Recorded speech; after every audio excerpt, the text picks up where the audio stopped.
Program's on the rise, Eddie. Their record's not very good. They've played this year, for example, they played Fresno State. Fresno State's number 25 in the nation when they play them. They played Arizona last week, number 20 in the nation. They lose to Fresno 24-17. They lose to Arizona 25-10. So they're close. They're struggling for identity. They need to win real badly. They feel like anytime they play out of their conference, it's really a personal vendetta for them, I guess you might say. And so we'll see the very best New Mexico's got to offer today. There's not much question about that. And I'll tell you, they've got good players. They've got a good team. If we don't play right up to the level of our very best ability, we're not going to win them ball games.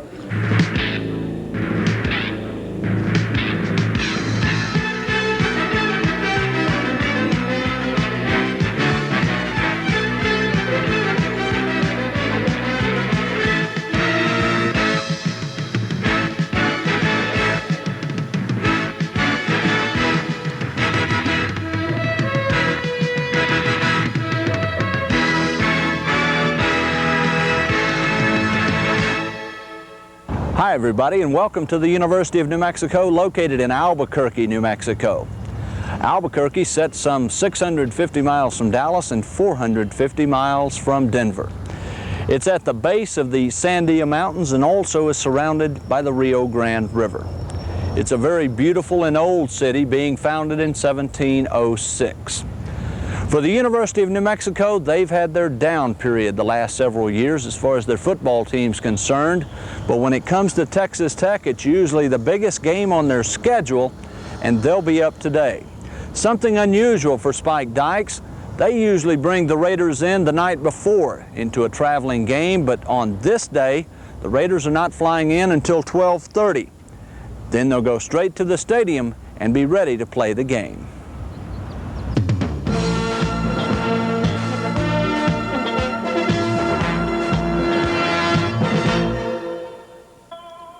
Hello again, everybody. I'm Ray Gaskin. Welcome to University Stadium in Albuquerque. The Red Raiders looking for their first win of the season against the New Mexico Lobos on a gray, wet afternoon. We start the action. New Mexico on the attack. Quarterback Jeremy Leach throws to Eric Morgan. Sammy Walker makes the tackle. On the very next play, 1st and 10 at the 33. Wooten goes around in, and Matt Wingo makes an excellent tackle.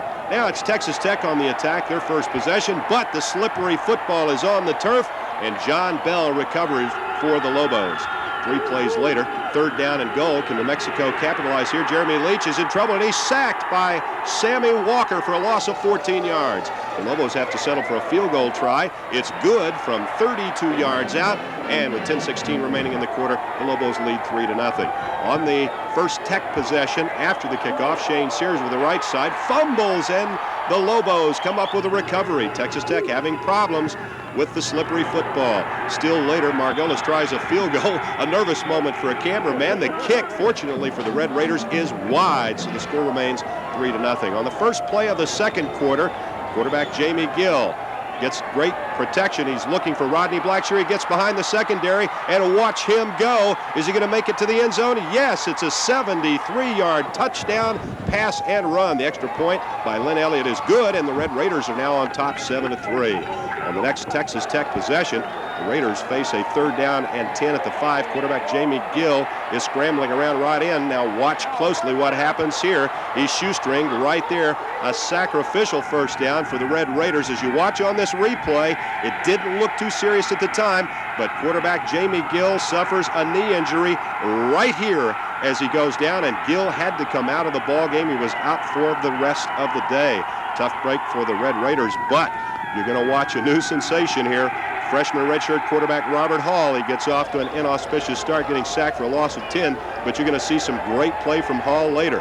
Here he goes to Blackshear, and it's a nice gain by Rodney Blackshear across midfield. Now, a little bit later, as you see Jamie Gill hobbled on the sidelines and on the bench. New Mexico's next possession on 4th down, Troy Rozian punts to Tracy Saul. Saul gathers the ball in at about the 17-yard line. He's trying to get over behind the wall, makes a good cut right there, comes up the sidelines, and it's a punt return of 37 yards for the Red Raiders. Let's have another look at this as the rain continues to come down at University Stadium. This is just the way you practice it, trying to set up the wall. as Saul gets to the corner, then makes that good cut, and as we said, a 37-yard return for the Texas Tech Red Raiders. Now let's move to further action in the first half. The Red Raiders leading by a score of 7-3.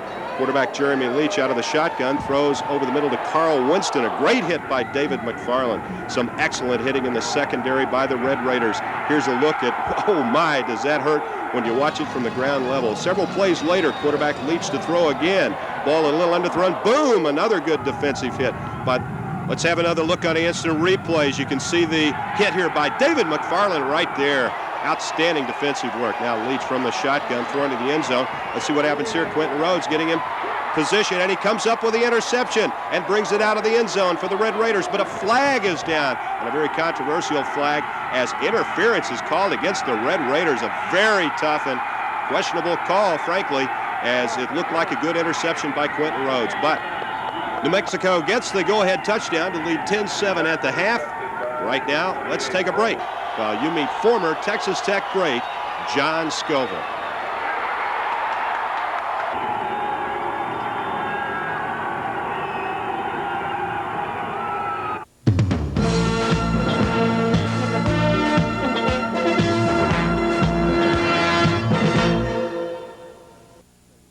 Actually, John Connolly recruited me out of Hillcrest High School here in Dallas, shall we say, many years ago. And Coach King was the head coach. And the interesting thing of the Texas game was in the era of the triple offense and all, and he had put in, he was an offensive genius, literally. And he had put in the triple offense that we had not used in the previous game. And so we came into Austin with a great game plan. Had an incredible teamwork and all, and it was really the mastermind of Coach King, who, by the way, I came through Lomita, Texas this past weekend and had lunch with he and his wife, Beth, who are dear friends, and they had 3 of their grandchildren there. So he is a farmer, rancher type. Claims that he has goats. I didn't see any of them, but you know, one of the great institutions in my mind. J.T. King did wonderful things for Texas Tech, as did John Connolly in his tenure as coach there and as athletic director. Bring us up to date now. When you finish up at Tech, what'd you do? How'd you transfer into the business world? Well, my first stop, I went from Lubbock to Boston in 1968. So shall we say there was a little shock value.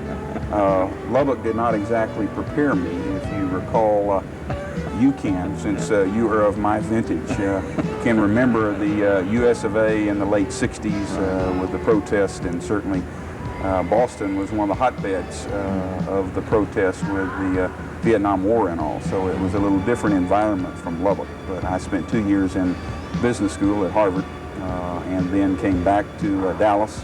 Went into my major at Texas Tech was accounting.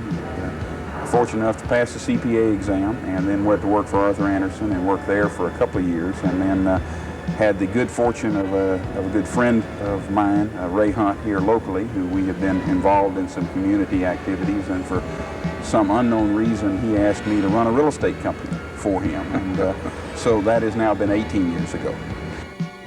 Eddie, I like your choice of backdrops here, obviously, as we're sitting in the lobby of the Hyatt Regency Dallas, so if this qualifies as a commercial, then I guess you need to send me a bill.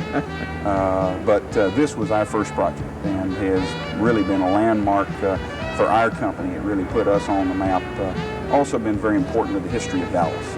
At the time this project opened was a time when really the downtown area was going through a major transition, and so it has been exciting to be a part of this. I look at it as Texas Tech's athletic department's home away from home. I'd be really interested what you learned in athletics.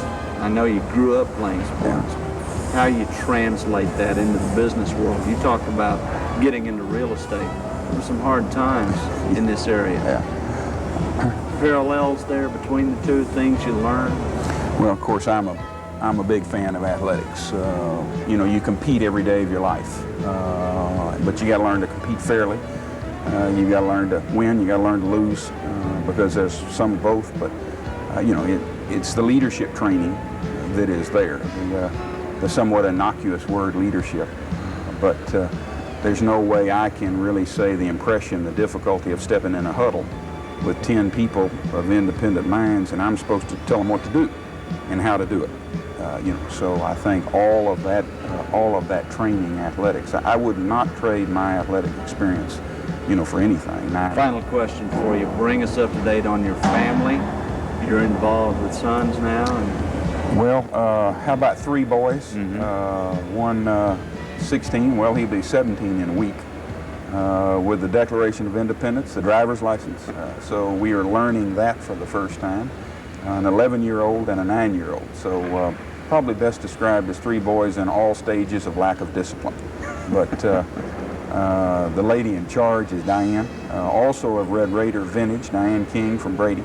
And she runs that show and runs it with a tight hand. She tells all 4 of her boys. She just considers me the oldest. And so we say yes ma'am to her and try to follow instructions. But we have taken the occasion to make sure all of them have been properly introduced to the red and black. You'll find lots of those colors in their closet. They have frequented a few football games, in Lubbock, and are very much a part of, hopefully, the Red Raider tradition. Let's get back to the football action now. New Mexico leading 10-7 as we go to the 3rd quarter on this drizzly afternoon in Albuquerque. 2nd down and 12. Freshman redshirt quarterback Robert Hall to Rodney Blackshear over the middle for a gain of 15. Several plays later, Hall going deep to Blackshear. Oh, look at that. Great catch for a touchdown. A 37-yard TD play. And what great confidence that gave to the young quarterback Robert Hall. The extra point by Lynn Elliott good, and the Red Raiders are on top 14-10.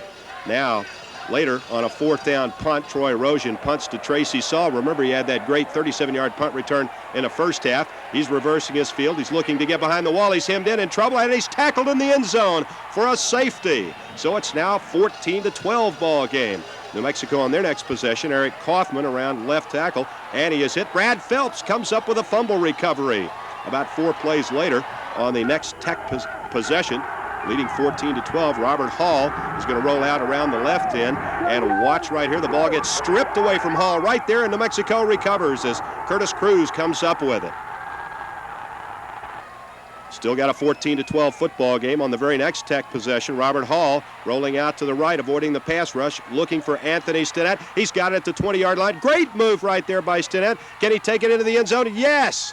A great move by Stinnett. A 54-yard touchdown play. Let's watch from the ground level. We have great position for you right here. Look at this move after he makes the catch.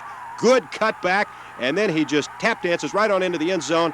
It's a 54-yard touchdown play. Tech leads 21-12 after the extra point kick by Elliott is good. And, of course, a roughness penalty was tacked on the kickoff against New Mexico. On the next New Mexico possession, Leach out of the shotgun up the right sideline for Morgan for 14 yards. Now Leach throws over the middle. David McFarland tipping the ball. Wingo comes up with the interception.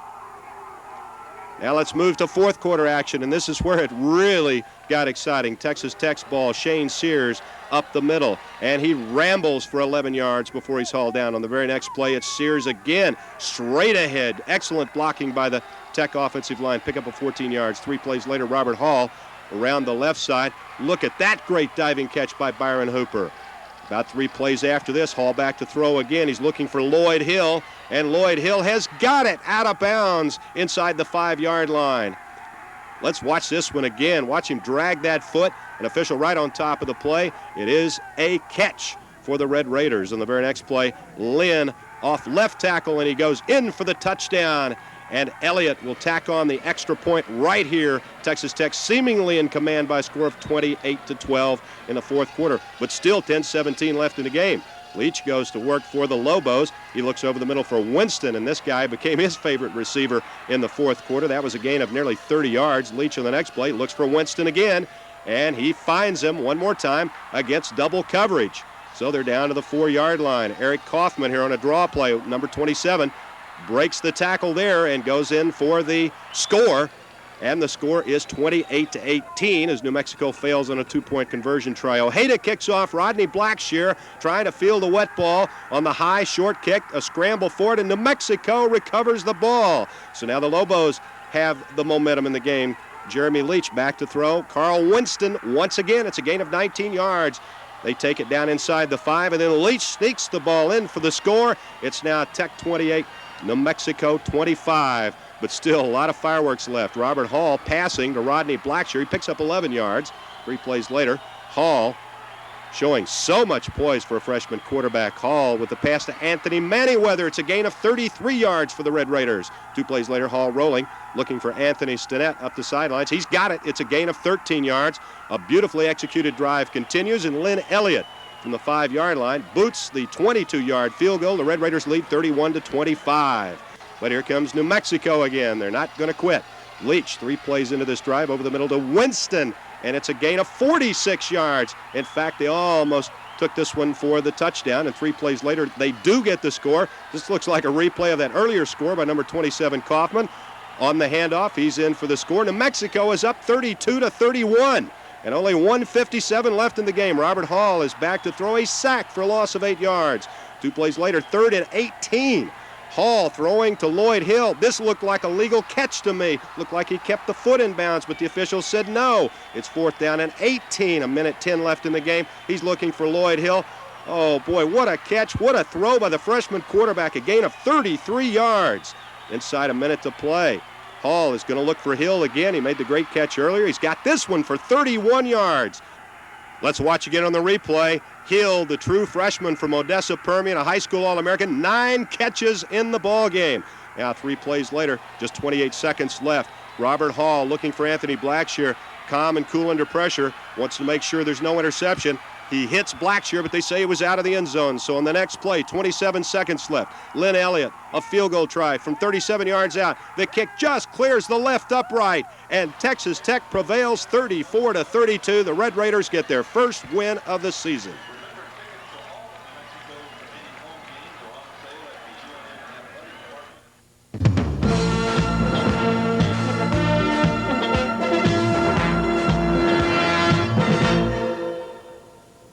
Rick Dykes is the backfield coach.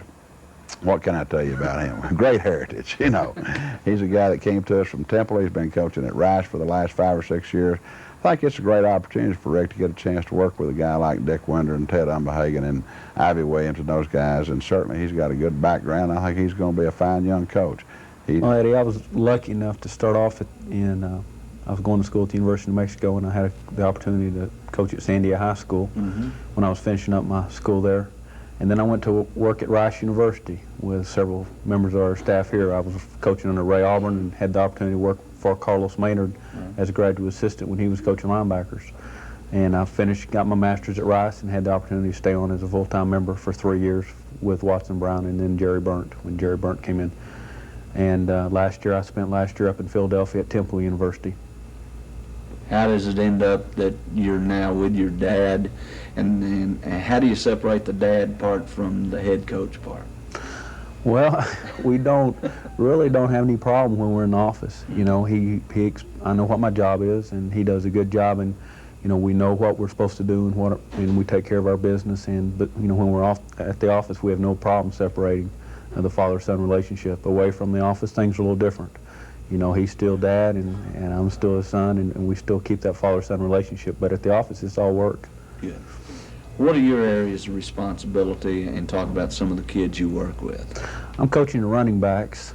I've got, you know, a good group coming back. We're fortunate enough that it looks like we're going to have some players to step in and offset the loss of James Gray. You know, you're not going to be able to replace a great back like James Gray overnight, but with Anthony Lynn and Lewis Sheffield and Johnny Pope and Bruce Hill and some of the younger backs coming on, we feel like we have a chance to be pretty good at the tailback position. What about recruiting? Where will you be, and when you're out there, what do you talk to folks about Texas Tech about?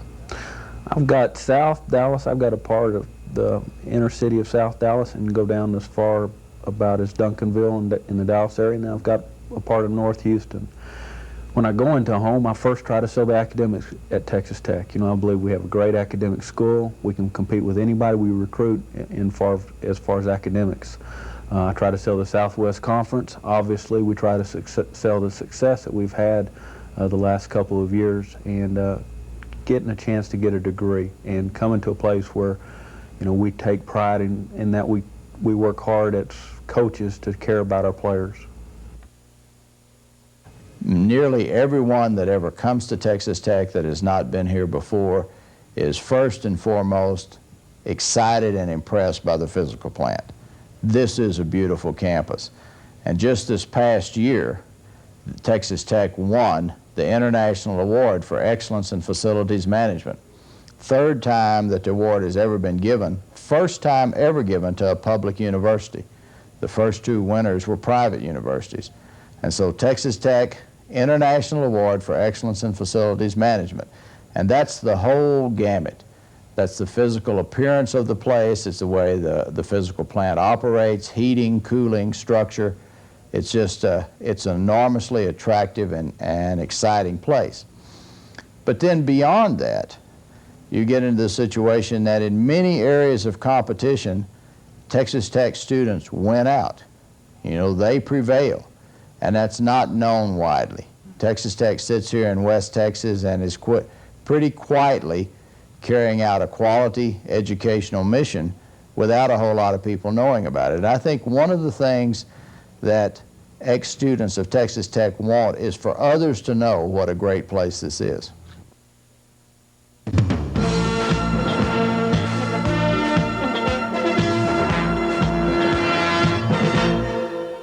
It has been 20 years since the first graduating class of the Texas Tech School of Law left this building and fanned out across the state and the nation to practice their craft.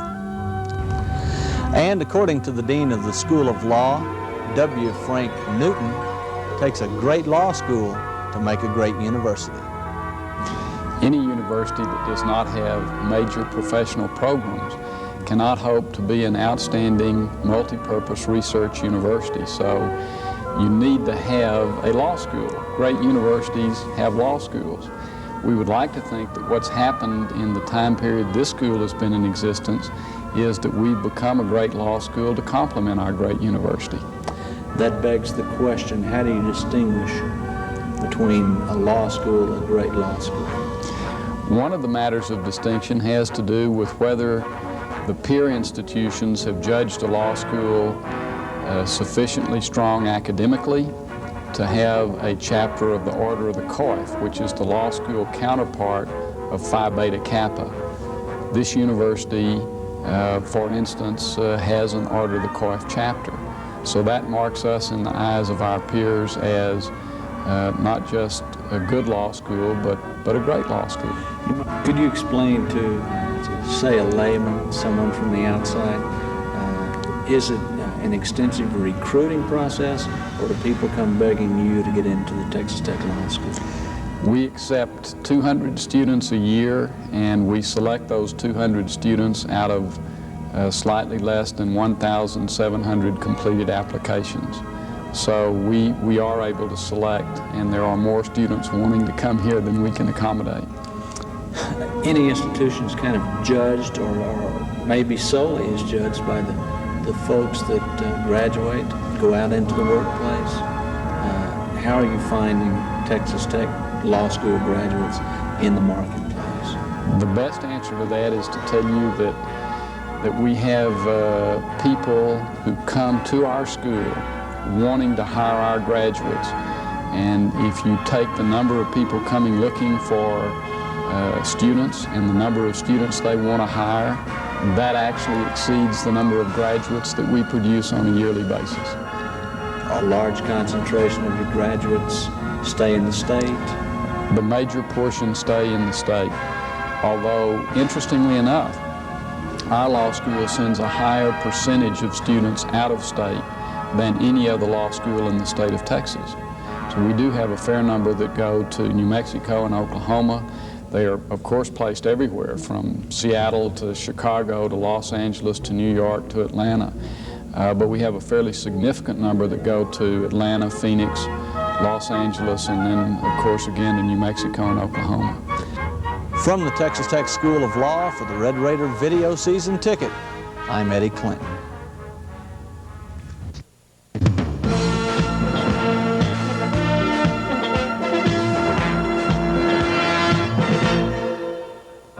Nice, calm ball game out there today, wasn't it, Coach? Oh my gosh, that'll make an old man out of you, and I'm already 100. But you know, it wasn't real pretty, and it wasn't real shiny. But I've been on that other end so many times where you really did play well, and you came up short, and we're not pleased with the way we played, even though we did what we had to do to come back and win the game. I really am proud of the last drive we had, and I'm proud of the field goal we kicked, and all those things. I really am. It's a shame that we couldn't go on and put the game away. We've got to learn how to do that if we're ever going to be any good. And before you can do it twice, you got to do it once, and we've done it once. So maybe this will make a team out of us. What were your initial thoughts when Jamie went down? This week I've been running second string, so I kind of knew that since he got hurt, I would be going in. So I asked the Lord to take care of me, and he did. Were you able to see a lot of things out there, or were you just winging it? I was able to see because they were blitzing, and our line was picking them up. So when they're blitzing, it's man coverage, and our line picked them up well, so I was able to see. Talk about the huddle. What your thoughts were when you had 4th down and 18 there with just a few seconds left. We as offense, we try to picture it as just another play. We don't try to put too much pressure on ourselves to make it, it's 4th down, we got to have it. We try to picture it as just another play, and we need the 1st down. Congratulations, nice ball game out there. Thanks a lot. We all, after they came back, the team we all put together, and that was a team victory right there. How were you open all day? What were they doing to you out there? Well, I think they were keen on Manny Weather and Blackshear. They kind of left me one-on-one with a man. And I felt like I could beat them, and the coaches, felt confident in me that I could go in and do a good job.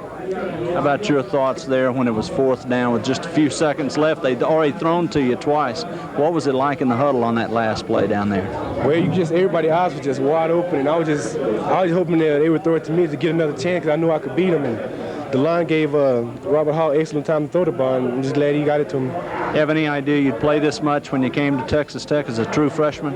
No, I just figured I'd probably get in, when we win it, I'd probably get in and go a couple of plays, but I had no idea I'd be going this much. Hall and Hill ain't bad, are they? They did a good job. I'm proud of them. I hated for Robert to have to play under those circumstances after Jamie got hurt, and he's thrown right in there in a very pressure deal, but he handled it well. And everybody gave him great support. The line did a great job, and the backs did a great job. He had a great supporting cast. So Robert's got a great future ahead of him. I want to know, did your life flash before your eyes there when it was 4th and 18 with a few seconds left? 4th and 18 is hard on you. I'm telling you, 4th and 18, that'll make an old man out of you. But the great thing about that is we had some guys believe we could accomplish it and convert it, and we did. I really believe that before you ever get good in football, your team's got to come from behind and win. And we did that today, and we did it twice. We really started off bad and got good and played good right in the middle, and then we finished up sort of bad, and then we came back and finished up good. And we've got to quit going up and down. We've got to learn to win games when we have a chance. We had everything under control for a while, and we were just a little lax, and we did not give New Mexico enough credit. They came back and got after us. I'm going to do this till we get it right. We will see you next week. You'll see me next week. You dadgum right. And I hope if the Lord willing the creek doesn't rise, I'll be there.